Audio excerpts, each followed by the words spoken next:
Kembali bersama Fakta 62, 3 pekan berlalu, Malika anak 6 tahun yang diculik oleh seorang pemulung belum kunjung ditemukan. Saat kejadian, Malika dibawa naik bajai. 7 Desember sekitar pukul 11 siang, Malika Anastasia dibawa seorang pria 30 hingga 40 tahunan yang sehari-hari bekerja menjadi pemulung dari rumahnya di kawasan Gunung Sahari, Sawah Besar. Memang sudah sering bertandang ke warung kopi orang tua Malika. Di hari kejadian, pemulung yang mengaku bernama Yudi, belakangan juga diketahui mengaku bernama Herman ini kembali datang.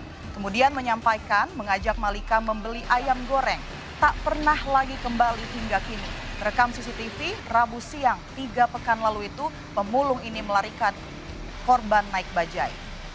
Inilah jejak terakhir Malika terpantau, telah diperiksa sebagai saksi. Sopir bajai diberhentikan pelaku saat tengah melintas di sekitar Jalan Sawah Besar, lokasi kejadian. Sama sekali tak menaruh curiga, sopir bajai ini bahkan sempat menduga pemulung dan Malika yang tak lain penculik dan korbannya adalah ayah dan anaknya. Endang, pengemudi bajai ini kaget ketika mengetahui dari siaran televisi dan kemudian dipanggil oleh polisi. Di Bajai, pelaku awalnya minta diantar ke Mangga 2, tak jadi turun, pelaku justru minta lanjut diantar ke stasiun kota.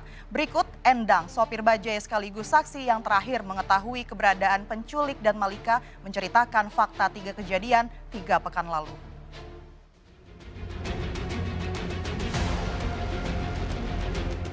Iya kan mungkin. Tapi memang nggak kenal Pak ya sama pelaku? Nggak kenal Pak.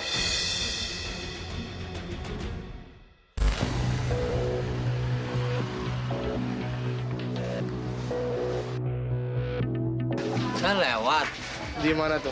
di Gunung Sari. Iya, kemudian? Lewat diberhentiin biasa di perumahan yang lain.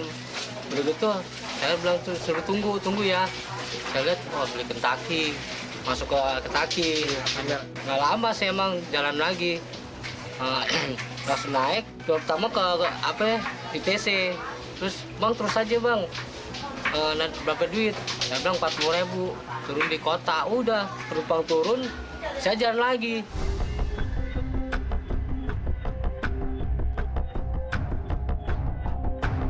Itu sampai stasiun kota jam berapa itu Pak? Dekat-dekat situ? Belum jam 4 ya kalau kenal.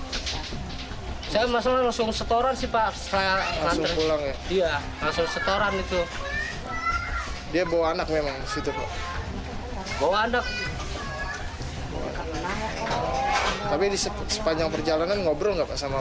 Enggak, cuman harga doang sih. Itu ciri-cirinya gimana sih Pak? Oh nggak, udah lupa lagi sih Pak. Saya nggak begitu perhatiin mukanya, naik juga. Dia seperti orang biasa naik ya. Tambah sih emang perhatiin, cuman sininya saya udah nggak inget lagi. Yang Bapak ingat apa Pak? Dia menggunakan apa atau ciri-ciri yang Bapak ingat? Enggak, Tapi memang nggak kenal Pak ya sama nggak pelaku? kenal Pak. Jejaknya terakhir terpantau di stasiun kota, diduga dilarikan ke luar kota. Hingga kini, Malika Anastasia yang diculik pemulung belum diketahui keberadaannya. Polisi masih terus menelusuri. Salah satu temuan terkini, pelaku sempat menjual gerobaknya sebelum menculik Malika.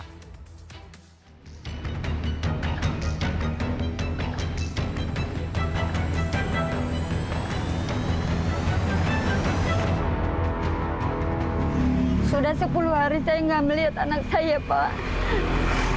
Rasa kangen saya, kecamuk saya, campur aduk. Malika belum kunjung ditemukan. Polres Jakarta Pusat yang tangani penculikan ini masih terus kembangkan penyelidikan. Pemeriksaan saksi diantaranya sopir bajai dan sejumlah orang di kawasan Gunung Sahari serta stasiun kota. Sementara penelusuran sejauh ini di antara hasilnya, polisi kumpulkan sejumlah rekaman CCTV, juga gerobak milik penculik.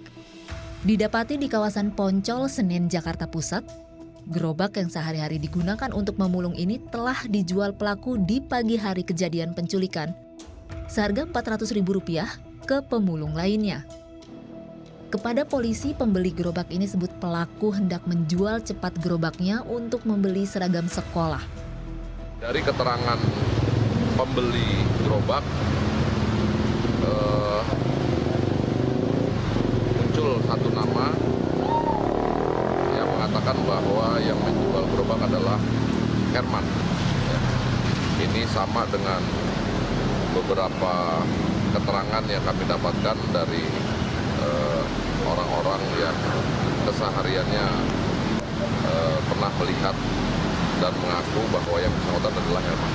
Ini sedikit berbeda dengan keterangan dari orang tua pelaku yang mengatakan bahwa pelaku atas nama Yudi. Untuk dapat segera menemukan Malika diupayakan pula berbagai pihak lainnya. Tak terkecuali Kementerian Pemberdayaan Wanita dan Perlindungan Anak. Terlebih dikhawatirkan Malika diculik terkait tindak kejahatan lainnya. Bisa saja mungkin ada sebab yang lain, tidak perdagangan orang gitu ya, tapi indikasi ke arah sana karena mengingat pengalaman sebelumnya yang memang banyak rujukan dari Polres yang ternyata setelah didalami itu adalah kasus perdagangan orang gitu. Dengan melihat kronologis kemudian anak tersebut tiba-tiba diculik gitu dan lain sebagainya, itu kita menduga ya sementara saat ini itu adalah kasus perdagangan orang. 3 pekan berlalu, dilarikan dari rumahnya di lokasi ini, penculikan Malika Anastasia belum berujung temu. Jadi rekaman CCTV menunjukkan bahwa ini menjadi lokasi terakhir Malika terlihat bersama sang pelaku yang diduga seorang pemulung bernama Yudi. Fakta lain menunjukkan dari CCTV demi CCTV yang dikumpulkan bahwa bajai yang ditumpangi Malika dan pelaku mengarah ke stasiun kota. Dan inilah gambaran perjalanan penculik dan Malika terakhir terpantau. Naik bajai dari Jalan Gunung Sahari 7A sampai ke stasiun Jakarta Kota dengan jarak sekitar 5 km dan waktu tempuh kurang lebih 10 hingga 15 menit. Dua lokasi yang tak bisa dibilang sepi, namun faktanya dari rekaman CCTV ini tak menunjukkan adanya perlawanan maupun penolakan dari Malika yang mengikuti sang pelaku sampai ke stasiun Jakarta Kota. Hal ini masih jadi pengusutan tersendiri baik dari pihak kepolisian maupun instansi lain dalam pengusutan kasus ini. Tika Ramadhani, Reza Hardiansyah melaporkan untuk NET. Malika belum kunjung ditemukan. Pada kasus penculikan, pelaku menculik bisa dengan berbagai motif dan tujuan. Kriminolog Thomas Sunario berbagi sejumlah fakta tentang kasus penculikan anak, juga analisa penculikan Malika Anastasia. Selamat pagi Gutipal. Hari ini merupakan tepat 3 minggu di mana Ananda Malika Anastasia ini diculik dan hingga saat ini belum kembali kepada kedua orang tuanya. Hari ini saya akan mengajak Anda untuk berbagi fakta bersama dengan Pak Thomas Sunario. Selamat pagi Pak. Selamat pagi. Pak Thomas, kalau boleh disampaikan kepada pemirsa juga. Dari sudut pandang ahli, bagaimana Bapak kemudian melihat kasus penculikan ini? Sudah 3 minggu nih Pak dan belum ada jawaban di mana adik Malika ini berada. Kalau kita bicara secara umum ya, ada beberapa korban yang rentan itu ya, biasanya anak-anak ya, korban kejahatan ya, perempuan dan orang tua. Nah ini. Nah kalau kita bicara kepada penculikan ya atau apapun ya, anak itu diambil dari orang tuanya ya, ada beberapa motivasi ya. Dulu pernah terjadi kasus di Bandung ya, seorang ibu ya, dia mengambil atau mencuri atau anak orang lain.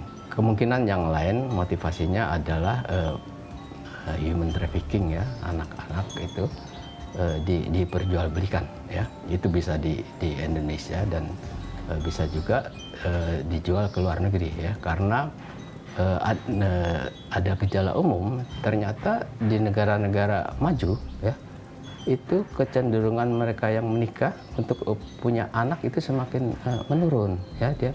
Dia lebih banyak senang mengadopsi ya. Tapi sejauh ini tidak ada minta uang tebusan seperti itu, berarti kemungkinan yang lainnya dong ya Pak berarti? Ya, biasanya kalau yang dia menculik anak untuk memperoleh tebusan itu tidak berapa lama langsung dia menelpon, apalagi sekarang ada handphone, minta tebusan ya. Tapi biasanya kalau tebusan itu kan ya yang diculik ya, itu dari keluarga yang cukup berada ya, golongan menengah ke atas. Nah ini kalau saya perhatikan kan ini masyarakat kita yang katakanlah golongan bawah ya, dengan penghuni yang padat. Jadi ada motivasi lain yang perlu diselidiki oleh penyidik. Tapi kalau ini kan sudah 3 minggu nih, sebenarnya kalau kasus penculikan yang sudah ada, proses untuk pencariannya tuh memang memakan waktu yang lebih lama atau sebenarnya bisa dilakukan lebih cepat? Ada dua kemungkinan ya. Yang kemungkinan pertama dari kelihaan si pelaku. Yang kedua dari pola kerja polisi juga ya. Dan kita sebagai warga negara bisa saja mengkritik polisi kita ya, karena polisi kita itu kan dibiayai ya dari uang masyarakat juga ya, melalui pajak-pajak. Iya. Sebenarnya Pak, kalau dari kasusnya Malika tadi kembali ya Pak, itu kan orang tua Malika sebenarnya sudah melapor dengan kasus kehilangan anak. Yeah. Lalu kemudian karena tidak terjadi pergerakan, diubah menjadi penculikan anak seperti itu. Nah sebenarnya sistem yang seperti ini tuh efisien nggak sih Pak? Atau ada yang perlu diperbaiki? Saya kira ada yang diperbaiki ya. Dan sekarang ya yang sudah bagus ya, kalau ada kasus-kasus kejahatan anak ya, ini itu mulai dari pihak kepolisian, itu sudah ada lembaga-lembaga lain ya, seperti KPAI, lalu lembaga tentang anak itu yang bicara di dalam itu. Apakah anak ini diperlakukan dikembalikan orang tua ya, atau diteruskan secara hukum. Ini baik, tapi bicara tentang kejahatan atau pelanggaran hukum yang dilakukan oleh anak-anak ya, barangkali juga antisipasi ya tentang kemungkinan seperti kasus Natasha ini juga harus diperbincangkan di dalam kepolisian ya. Ada lembaga lain juga yang sebagai mitranya gitu. Betul. Yang ini. Kalau gitu terima kasih banyak ya, Pak Thomas sudah berkenan Natasha untuk berbagi fakta dengan kita. Tentunya kita juga berharap supaya kasus ini segera selesai dan juga adik Malika Anastasia ini dapat kembali pulang ke keluarga begitu ya Pak ya. Ya. Terima kasih Pak Thomas. Sama-sama.